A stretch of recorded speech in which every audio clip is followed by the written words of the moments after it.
Kim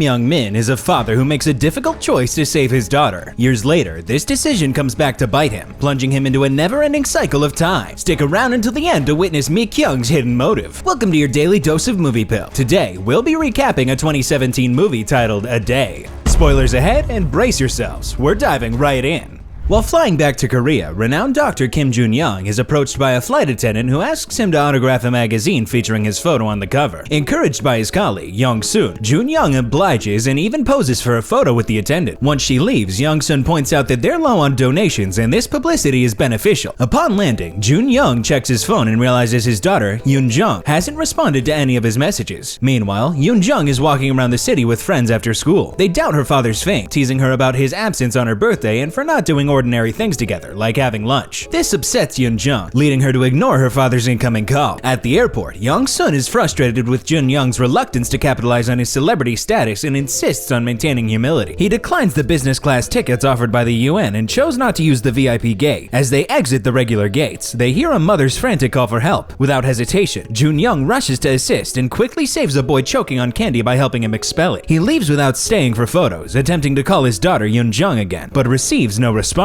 Wow, Jun-young really is a down-to-earth person. It's rare to see a celebrity like that. Growing increasingly worried, Young-soon offers Jun-young a bag of chocolates and a candy to give to Yoon-jung, urging him to reconcile with his daughter and address their business matters. Confused, Jun-young doesn't understand Young-soon's urgency until they reach the gate, where a group of reporters awaits them. Young-soon had secretly organized a mini press conference anticipating Jun-young's reluctance. The airport provides a designated area for Jun-young to speak with the reporters about his 3-year work with the UN. News of his arrival spreads across various channels, including one playing on the TV at the arcade where Yoon-jung and her friends are. Yoon-jung starts to feel proud of her father as her friends now believe he's famous. However, her mood shifts when Jun-young mentions her past illness as the catalyst for his volunteer work. Young-soon quickly interjects, emphasizing that Yoon-jung is healthy now, but can be a bit temperamental. This embarrasses her, putting her in a sour mood once again. Young-soon is completely correct. Yoon-jung is too moody and temperamental. After the press conference, Jun-young receives a text from Young-jun, chastising him for embarrassing her and insisting he be punctual for their meeting, or she'll leave. To lift her spirits, Jun-young promises her gifts and punctuality. He sets off in his car to meet her, but encounters a minor delay at the toll booth when the clerk drops his change and has to recount it. Despite this, he nearly reaches their meeting point on time. However, as he approaches the area, he comes across a car crash involving a taxi. Jun-young carefully removes the taxi driver from the vehicle before checking on the passenger, a woman who, unfortunately, has already passed away. When the paramedics arrive, Jun-young informs them about the taxi driver's condition before attempting to call Yoon-jung to tell her that he'll be late. However, a man answers the phone, informing him that Yoon-jung has been in an accident. Jun-young realizes with horror that Yoon-jung is the one the cab hit. It must be heartbreaking finding out your daughter died in an accident. Suddenly, Jun-young finds himself back on the plane, with the flight attendant once again asking for his autograph. Feeling disoriented, he signs the magazine but is unsettled by the sense of deja vu. Young-soon's comments, the prediction about the choking child, and the unexpected press conference at the gate all feel eerily familiar. Overwhelmed, Jun-young cuts the interview short and heads to the parking lot to text Yoon-jun. He offers to pick her up, but she declines, instructing him to meet her at their usual spot. Jun-young starts driving while attempting to call Yoon-jun, but she doesn't answer. By the time he reaches the toll booth, he's too anxious to wait for his change and drives off without it. Sadly, when he arrives at the accident scene, it's too late. Yoon-jun has already passed away. Devastated, Jun-young collapses in front of her. The day resets once more, and this time he acts impulsively. He dashes through the regular gate, grabs the choking boy's candy, and uses the VIP gate to avoid the reporters. He texts Yoon-jun to cancel their meeting, leading her to call and express her frustration with his distant behavior. She tells him she'll wait, then hangs up. Jun-young definitely is weirded out by these time resets. Alarmed, Jun-young speeds through traffic, even skipping the toll booth without paying. In his haste, he ends up driving the wrong way down a one-way street and gets stuck facing an oncoming car. Each time Jun-young tries to leave, he finds himself late again due to the day resetting. On one attempt, he drives recklessly, avoiding the one-way street but crashing into an alley, causing further delays. Realizing he can't communicate with Yoon-jun, Jun-young takes the cab driver's phone during another reset, noting the driver's number. When the day resets again, he tries calling to warn the driver about the accident, but the call is dismissed. On another reset, Jun-young speeds through alternative routes, arriving a few minutes earlier at the accident scene. Sadly, he misses Yoon-jun getting hit by the cab. Overwhelmed, he has a breakdown, only to be approached by Lee Min-chul, a paramedic from the initial accident. Min-chul reveals that every day has been repeating for him too. While one paramedic attended to the driver, Min-chul had discovered his wife, Mi-kyung, dead in the cab. He too experienced the reset. Desperate to find Mi-kyung, Min-chul Min-chul tried reaching out to her, but she wouldn't answer and none of her friends knew her whereabouts. At least Jun-young isn't alone in repeating the day. He's not crazy after all. In each reset, Min-chul notices Jun-young's behavior changes. In their first prolonged interaction, with only seconds remaining, Jun-young suggests they meet again in the next time loop. In the subsequent reset, the pair convene on a secluded road to discuss their recurring experiences. Realizing they can't prevent the accident, they decide to intervene by preventing their loved ones from being at the accident site. In the following reset, Jun-young attends to the press conference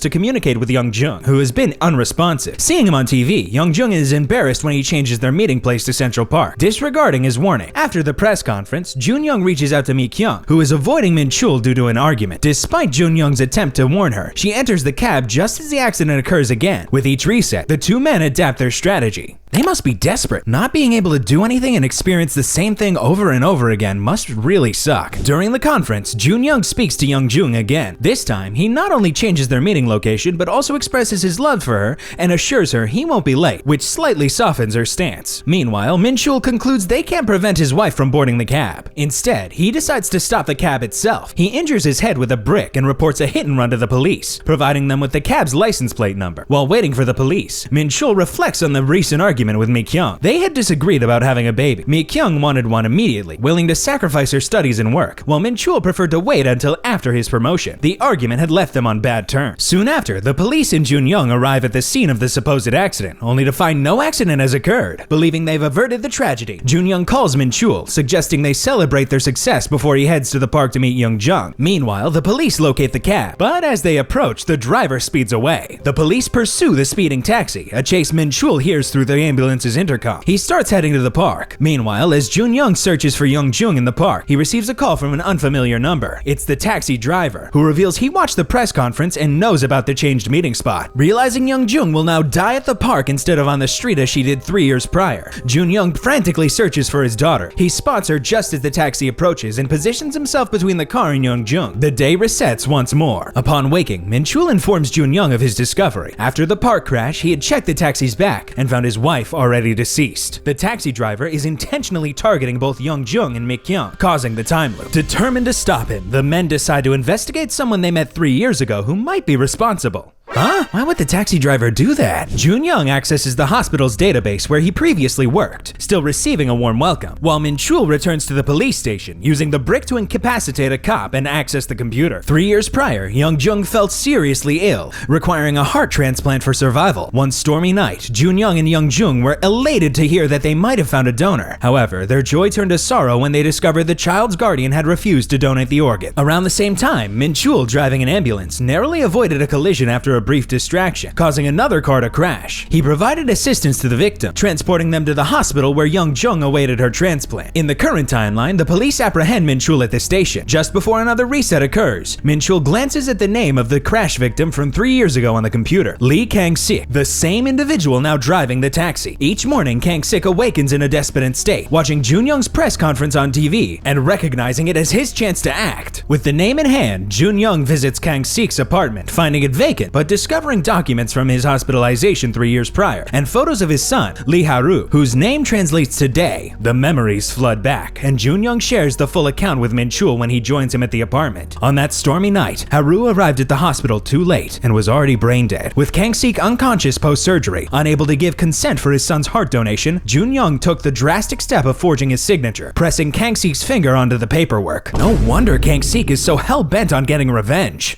Hearing this revelation, Min-chul lashes out at Jun-young for his action. With no other options, they await the reset as a grief-stricken Kang-sik speeds towards Young-jung to end her life once more. When the day resets, Min-chul hurries to the accident scene, attempting to communicate with Kang-sik, pleading for him to spare Mi-kyung as she's innocent. Meanwhile, Jun-young deviates from his usual path and remains at the airport. Staying in his car, Jun-young watches a video message Young-jung sent him the night before her surgery. He had left the country for voluntary work after submitting the forged paperwork, unable to bear the guilt of not being there for his daughter's recovery. After another reset, where Min-chul's desperate search for his wife yields no results and Jun-young nearly allows a boy choking on candy to die due to his growing apathy, the two men reconvene to strategize. Jun-young proposes saving Kang-sik to seek his forgiveness, hoping this might halt the killings. In contrast, Min-chul advocates for Kang-sik's death for his action, but first needs to locate his missing wife. The men part way, with Min-chul heading home to search for clues about Mi-kyung's whereabouts. Just as he's about to give up, he notices a change on her calendar. She stopped marking her period period dates a few months prior. The realization hits him. Kyung is pregnant, explaining her recent argument about having a baby. Determined to find her, Min-chul begins calling various obstetricians' offices in hopes of locating his wife. Meanwhile, Jun-young rushes to the accident scene, placing Kang-sik's body in his car before the paramedics arrive. He transports Kang-sik to his hospital, administering injections to keep him alive while expressing his remorse for his earlier action. Initially believing the time loop was a divine intervention to save his daughter, Jun-young now views it as a torment, having witnessed her death repeatedly. Yeah, Jun-young is correct. It really looks more like a torment than divine intervention. He confesses to Kang-sik that he acted out of desperation that night, believing any father would have done the same. Kang-sik agrees, acknowledging he might have acted similarly. However, this understanding cuts both ways. Kang-sik suggests Jun-young would seek revenge if their roles were reversed. Despite Jun-young's pleas for Kang-sik to take his life instead, it's too late. Kang-sik is on the brink of death and can no longer speak. Just then, Min-chul contacts Jun-young, informing him that he's located his wife. As they talk, Min-chul notices his watch, realizing the day is extending beyond its usual loop. Hey, this is a big thing. This has never happened in the loop before. As a team of police officers enter to arrest him, Jun-young realizes that Kang-sik's death triggers the time loop. Once again, the day resets, and Min-chul hurries to his wife's obstetrician appointment. Upon arriving, he overhears Mi-kyung contemplating terminating her pregnancy. The memory of her sorrow before each death haunts him. Ignoring Jun-young's warnings, Min-chul declares his intent to kill Kang-sik before ending the call. Jun-young recalls Kang-sik's phone number from a previous loop and attempts to warn him. However, Min-chul is already boarding the taxi. He stabs Kang-sik in the shoulder, leading to a struggle as Min-chul reveals Mi-kyung's pregnancy. Unmoved, Kang-sik points out Min-chul's initial hesitation on the night of the accident, suggesting that had he acted promptly, his son might still be alive. The two men engage in a violent confrontation using various parts of the car as weapons. Eventually, Kang-sik pushes Min-chul away and speeds off to reach Young-jung at her usual location. Jun-young is also en route and manages to arrive before the accident occurs. He positions his car between Young-jung and Kang-sik, preventing the collision and causing the cab to overturn. Whew, that was really close. Jun-young arrived at the perfect time.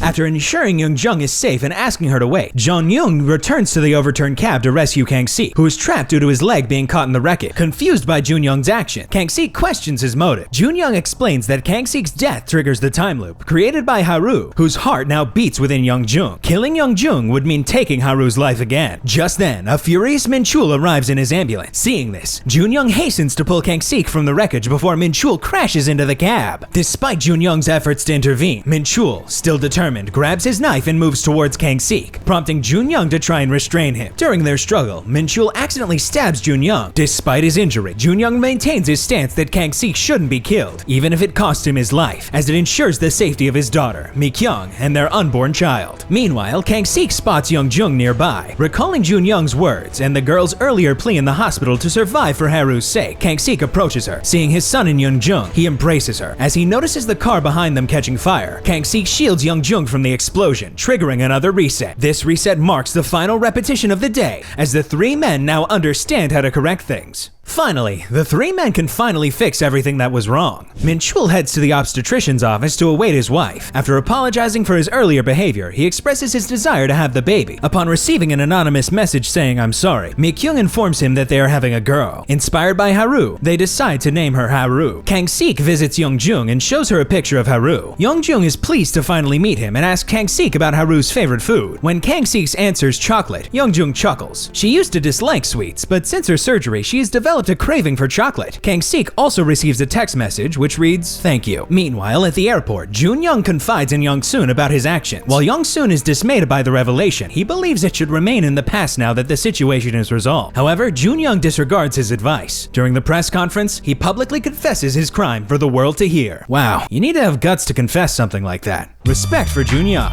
A Day is about Dr. Jun-young stuck reliving a fateful day. Paramedic Min-chul and taxi driver Kang-sik, they try to set things right. It's a touching story about healing and the strength of forgiveness, ending on a heartfelt note. I rate this movie a 7.5 out of 10. Comment down below what you would rate it. Looks like this movie pill is starting to wear off. But don't worry, there's always more where that came from.